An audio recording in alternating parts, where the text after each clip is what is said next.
Welcome back to Lawgical with Ludmila, where we untangle the legal knots so that you don't have to. I'm Ludmila Yamalova, a U.S. qualified lawyer based in Dubai. In each episode, we break down complex law into clear, practical insights that you can actually use. In this episode, we'll discuss confidentiality agreements in the UAE, in particular in the context of employment relationships. As we all know, the confidentiality sort of standard in employment contracts, and in most cases they're drafted quite broadly and they're written fairly forcefully. And when the employment ends, and it ends badly in particular, they're often invoked fairly aggressively. But here's the legal reality. Alleging disclosure of confidential information is not enough. In the UAE, claims of breach of confidentiality are treated as contractual liability, and contractual liability requires proof. So what I want to do today is I want to discuss about confidentiality in the context of employment, a relationship in the UAE, on the basis of a specific case study. And this particular case study is a new court case from the highest court in Dubai, the Dubai Court of Cassation, dated just a few months ago, so in 2025. I thought that talking about a specific case and a specific case study will really help contextualize these principles which we hear so often and that are so often kind of swung around by employers and other kinds of parties in general, and sort of hiding behind this veil of confidentiality. And for obvious reasons, particularly in the context of employment, because you've got the employer and the party with all the sort of the muscle, and you've got the employee, the weaker party, that in many of these cases, the employee feel threatened or feel cornered, and therefore kind of feel forced to sign a lot of these confidentiality agreements kind of at the outset of the relationship or at the exit from the employment relationship. And worry about kind of their overall implication, and more importantly, ultimate application or enforcement of the employment agreements, because they're so widely used and they are so, as I mentioned earlier, they're so in many ways wordy. They are so detailed with these sort of long sentences, paragraphs, and legalese, and so therefore by very nature how they are described and how they're defined, they seem a little threatening, a little intimidating, especially for employees. And I'll tell you kind of from a personal standpoint and a personal/professional standpoint. I mean, we've seen in my practice, I've seen so many of these employment agreements with these confidentiality clauses. And what surprises me, and I guess that's to say it mildly, what perhaps shocks me still to this day, how many very well-to-do, upstanding citizens or companies, or global companies, still include these confidentiality agreements so in such broad terms, or include, and they make them so all-encompassing that well, from a legal standpoint, from sort of practical standpoint, and perhaps maybe because I've been practicing for so long, it's just, to me, it's more obvious than to others, but they seem so unenforceable. So many of the provisions in these many pages and paragraphs of verbiage are actually not enforceable. I remember still, and I often use this example with my team. Back in the old days, when I still practiced in Silicon Valley, I practiced as an in-house counsel for a fiber optics company. I remember we had, and that's your technology, and we had a lot of IP, a lot of patents. So there's a lot of obviously confidentiality agreements that were exchanged, with employees and amongst the different parties. And so as a result, there were a lot of disputes that related to confidentiality. And back then, I remember there was one of these disputes kind of early on in my practice.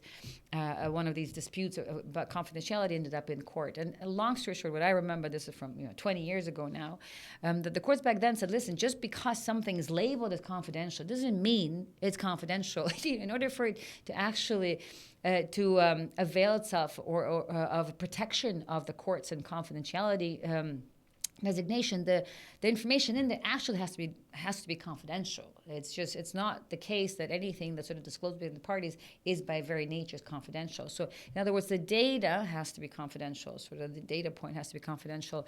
One, and then two, it's also that then it's the burden is on the employer or the kind of the drafting party to or the party that wants to protect its confidentiality to clearly designate what is confidential, what is not. So it's not just that, okay, any kind of communication between us is confidential, but it actually has to be truly confidential. And furthermore, if there's something that's specifically important or valuable to the company in particular who's trying to or an employee in that case, for example, that protect something, that it's their obligation, the burden is on them to make sure they designate that specific document as confidential. And so that was, that kind of, that's what the example I gave you, is 20 years old. But, I kind of have carried it through my practice, and I still to this day scratch my head sometimes, and I look at these global tech companies in particular, and I look at their confidentiality provisions in these employment agreements, or separate confidentiality agreements that are attached to the employment relationship, and I wonder why, because so much of what's in these agreements is actually not enforceable, and it's unnecessary. So now let's kind of break it down, what I mean by unnecessary. I mean, as we know, especially today, fast forward 20 years, right, and our day-to-day life, I mean, we basically stopped communicating in sort of physical form in terms of writing notes, right, physical sort of handwritten notes. Everything we do is digital. Everything the way we communicate with one another, it's be through emails, WhatsApps, SMSs, but maybe less so. So it's all digital. So, and there's a lot of communication. So anything we do, we no longer go to libraries, right? It's everything we do is sort of digital form. So it cannot be that every exchange between two parties can be designated as confidential. It's not feasible. It's not possible. And so therefore, if you end up in court and you, as in this case, an employee, you're trying to protect and argue that everything that you gave to your employee must be designated as confidential, it's basically in physical form. It's unrealistic. It's not possible to show all that information that was exchanged in a digital format, that it must be treated confidential. So there has to be some principles of logic and reasonableness that apply, and I still see that this day and age, a lot of the time with companies, big companies, international companies, these international, especially big tech in particular, that I guess somehow the old practices, old habits die hard. The old practices that remain. So much of what's in these confidentiality agreements are actually not effective. Now, or like if they were to ever be sort of argued in court, they would not be enforced. That being said, they are being asserted against employees over and over and over again, and as a result, because again, you've got this sort of a David and Goliath, the big company here, the behemoth of like the sort of the global tech in particular, and the employee, the weaker party, that. And the employee just assumes that everything is in a confidentiality agreement is valid, because why else would they be asked to sign this document by the company, and a company who should know better. And as a result, what often happens as well, especially at the end of employment, companies often present employees with even more documents as part of their termination. So you sign more documents, sign here that basically more confidentiality obligations.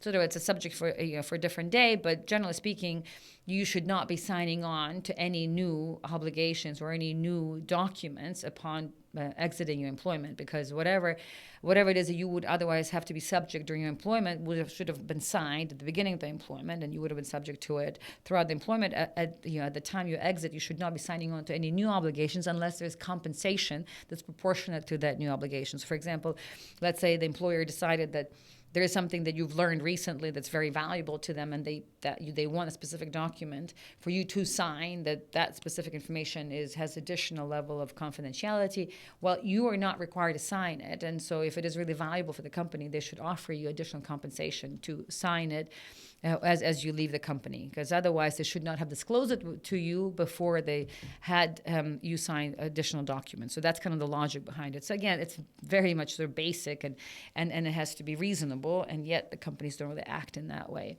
So, and the reason I bring up this, going to give you this context, and it's just that we've seen recently, in particular, with a lot of employees, as they're leaving, the companies always present them with these thick documents of confidentiality. You're not supposed to do this. You're not supposed to do that, and employees either because they're often kind of caught off guard when they are being terminated, they either sign, or they're afraid that they have to, they just have been intimidated and they sign, or they're not given a choice, they in their mind, and they sign, and then they worry what it is that it means for them.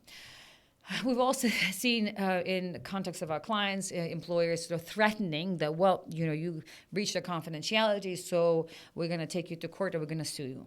And so we've had a number of these cases come through our desks recently, and that's why I wanted to zero in on this subject.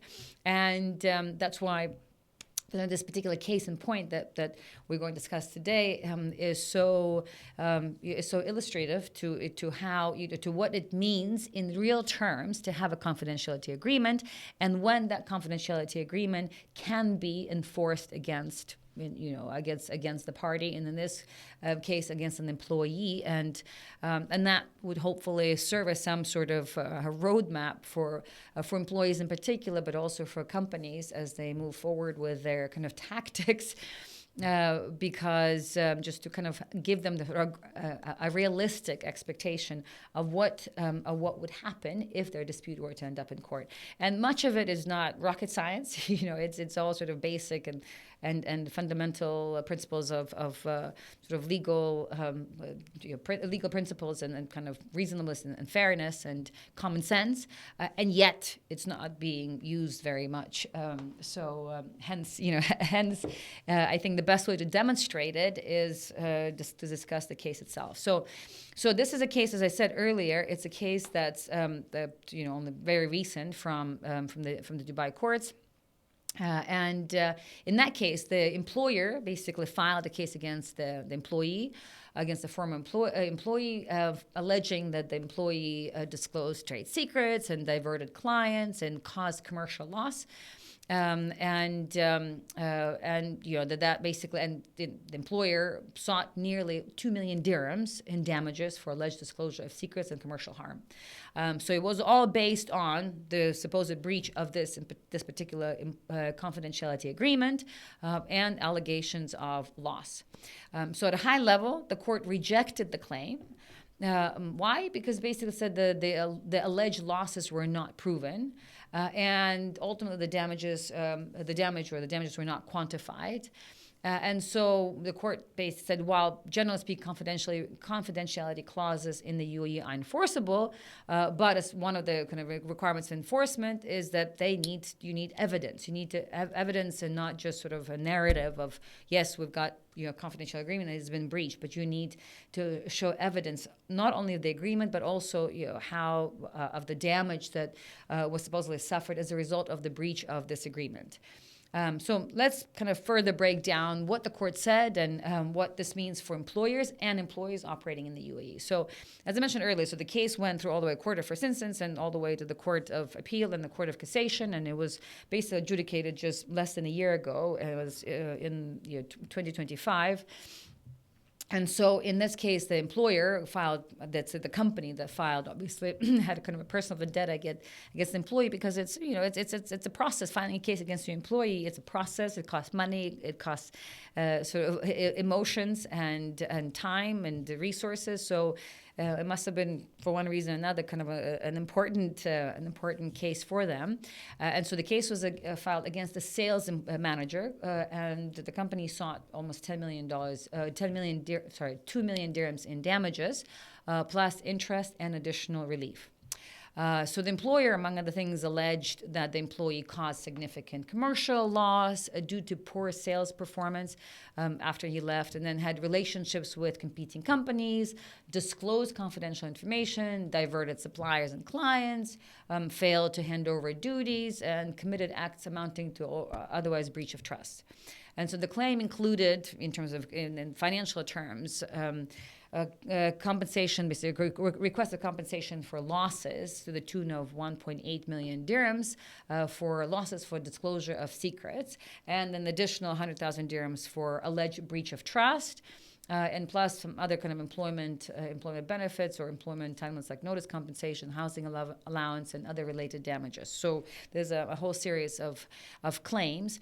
Yeah, I mean, in relevant terms, the court of first instance appointed an expert and ultimately awarded the company only the housing allowance compensation, which was 10,000 dirhams, because the company had paid for the employee in advance. And by the way, this is an important sort of reminder that these housing allowances, whenever they are paid by a company in advance, that as an employee you should be prepared to offset or refund the company for the difference from the last day of your employment until the rent has been paid. So that is, this is the court here kind of confirmed the company's entitlement to that remainder of the housing allowance. So, and that's just a reminder for employees, just don't take it for granted. Just because your rent has been paid in advance does not mean you're entitled to that full amount. If your employment terminates early, you need to be prepared to compensate the company for the remainder. And additionally, the court also, this is the court of first instance, also issued, added the 5% interest on the sort of the outstanding amount, and that's, by the way, that's mandated by the law. But they rejected everything else. Now, the employer, obviously, because they had very big hopes and claims for very large amounts, so they appealed, and the Court of Appeal once again rejected the appeal. And upheld the dismissal of the damages claim altogether. That's the damages for the sort of the breach of confidentiality of the trade secret, plus the additional compensation for a breach of trust. And the Court of Appeals confirmed as well that there's no proven disclosure of confidential information that was established, and so therefore there's so the damages were not proven, and they were rather speculative, and therefore not entitled for compensation. Then that was further appealed. So there's Court of First Instance, Court of Appeal, and then there's Court of Cassation. So the employer further appealed to the Court of Cassation. That's the highest court in Dubai. And the Court of Cassation, once again, upheld the lower court's reasoning, and that's the lower court's reasoning, and clarified a few standards. There's a little bit of I guess sort of a change to one of the employment benefits, but ultimately in terms of the confidentiality breach and the contractual liability, the court the Court of Cassation went even further in their reasoning, because sometimes in many cases when the Court of Cassation, the highest court, affirms the lower court's decisions, it just basically says, I affirm. We affirm the lower court's decisions without sort of further details. But in this case, the Court of Cassation actually went into the further details and discussed in the details, it's kind of laid out its reasoning why in this kind of case the compensation for breach of confidentiality fails. So the court, among other things, stated that disclosure of company secrets constitutes contractual liability. But liability requires proof of all three elements. So this is important. There's three elements in order to establish compensation and therefore claim for a breach of confidentiality and corresponding compensation. One is fault, then actual damage, and then a causal link between the fault and damage. And if any one of these elements is missing, then liability fails, which basically means that even if you have an employment agreement, but you cannot establish damages, then you don't really have a claim for breach of confidentiality because you have no damages. Or, for example, if you have an employment a confidentiality agreement and you even have damages, but you cannot connect the two, the breach of confidentiality agreement with the damages that you're suffering. Once again, that's one of the links, one of the requirements. That if it doesn't exist, then you have no claim for breach of confidentiality. Furthermore, so the court held that the burden of proof is on the employer and the company, obviously because here they were the ones who were filing the case. And then once again, the court emphasized that the damages must be real and they must be proven.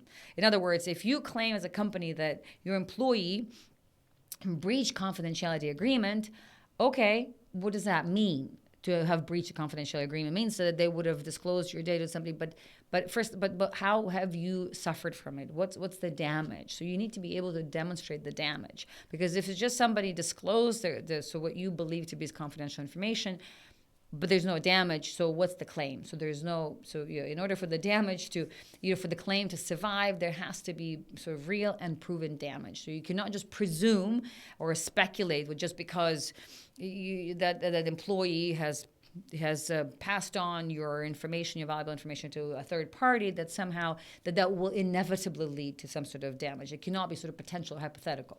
In this particular case, the expert who issued a report kind of at the early stages found that there was no proven or quantifiable loss that was directly attributable to the employee. And therefore, once again, so the court confirmed that the claim for this almost 2 million dirhams was rejected because it didn't have all the three elements. So remember, there might have been a proper confidentiality agreement, and there might have even been a breach of it. In other words, the employee might have given this valuable information to a third party, but because the company was not able to demonstrate an actual damage as a result of that breach, then the court held that there was basically no claim for a breach of confidentiality. So the entire cause of action fails.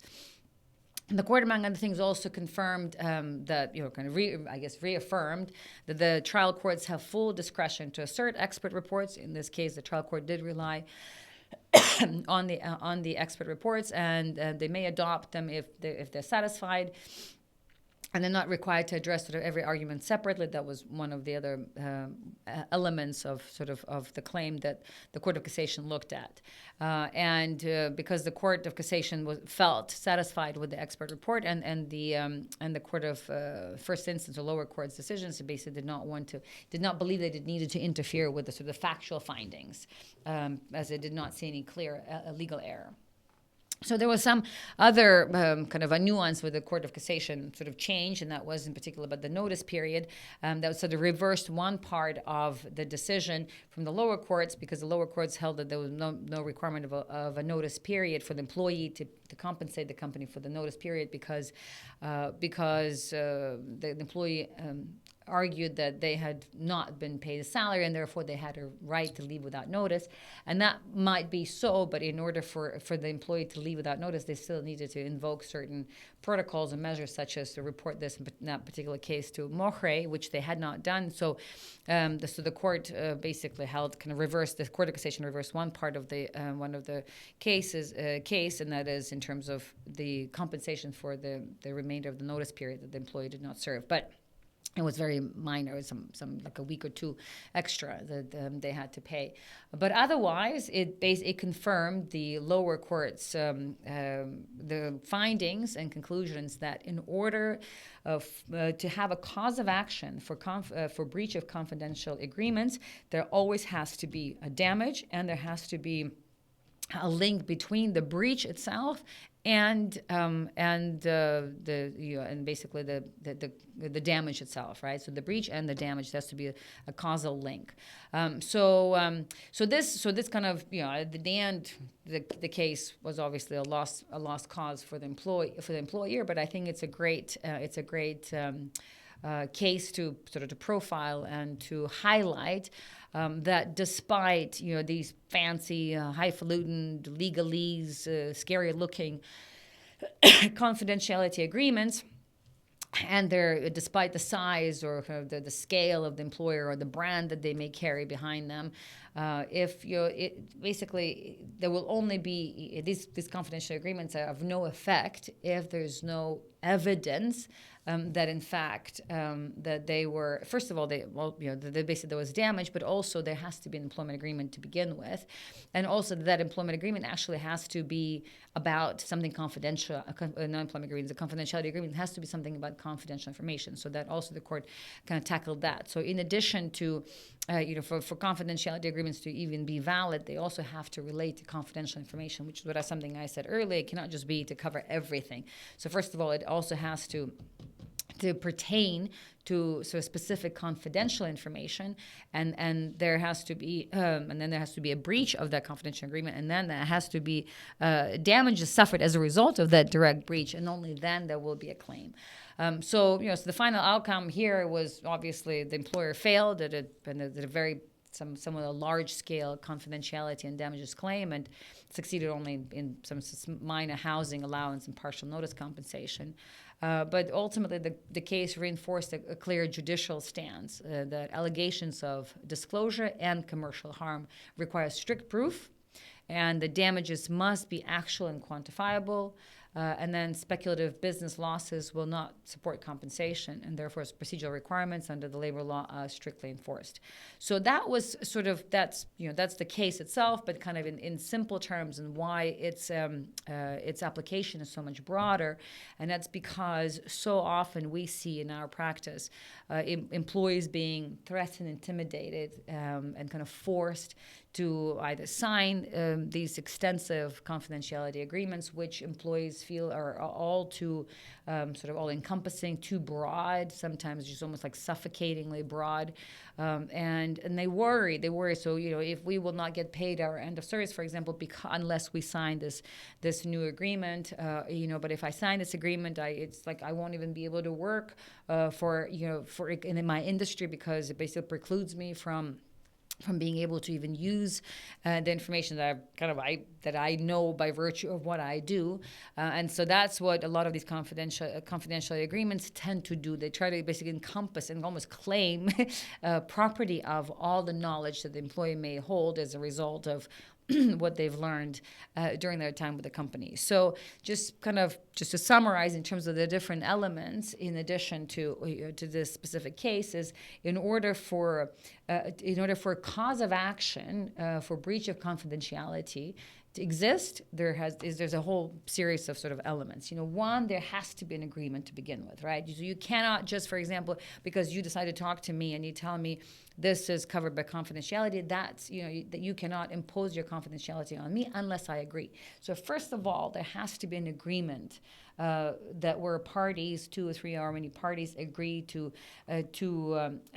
keep their communications of that material confidential. So it's not a unilateral decision to designate something as confidential. So first, there has to be an agreement amongst the parties. Without it, you cannot impose your confidentiality restrictions on someone else. Second, the agreement itself has to, in order to withstand the scrutiny and ultimate enforcement in the courts, it has to relate to something confidential. It cannot encompass everything under the sky that would have been exchanged between in this case, for example, employee and employer, because that's not realistic. I mean, all that stuff that's been discussed and exchanged and the employee learned in the context of their employment, it cannot possibly all be confidential. So in order to make sense, that agreement really needs to only protect and include information that's truly confidential. Third, if this is kind of using some of my own experiences, third, if it is something for the employer's standpoint or employee, whoever it is that may be entering into a contract, if it is something truly that you deem to be confidential and that's proprietary and very valuable, the burden is on that party to make sure that they identify these specific documents and that they designate these documents as such, right? So you can't just basically, it's not reasonable to expect that you knew that this is important because of the type of transaction we're involved, therefore this was confidential. So the burden has to be on the party that's trying to protect its proprietary confidential information to identify and designate specifically and make sure that it has a kind of semblance of that's visible to everybody else involved, that this particular material is confidential. Then there has to be, so there's agreement, it has to relate to only confidential information, it has to be very clear what that confidential information is, and then if there's a breach, there has to be demonstrable damage that would have resulted to the non-breaching party of how the breach of this confidential information, so the leakage of the confidential information would have cause damage to the company. And that damage also has to be specifically linked to that breach. It cannot just be, well, because employee left, the company started making less money because he was in sales. Now the company cannot sell as much. So therefore, look, we suffer damages. No, it has to, that particular damage, so-called damage, has to be specifically linked to the breach. And only then you will have a case for breach of confidentiality. Otherwise, even if you have an agreement, if you and you go through the process, through the motions, and even if your agreement is watertight and well drafted, if you're not able to demonstrate that link between the actual damage that was caused by the breach of that agreement, then you have no case. And that's the moral of the story. So confidentiality agreement, as scary as they may look, and as sort of as legally robust as many of them are, in many cases they are either not enforceable or not worth pursuing in court unless you have all these elements in place. That's all for this episode of Lawgical with Ludmila. If you found the episode useful and you like what we do, you can always find more on our website. That is lylawyers.com. We're also on Apple Podcast and Spotify. And for the full experience, you can watch our video podcast on YouTube. Until next time, stay informed, stay safe, and keep things logical.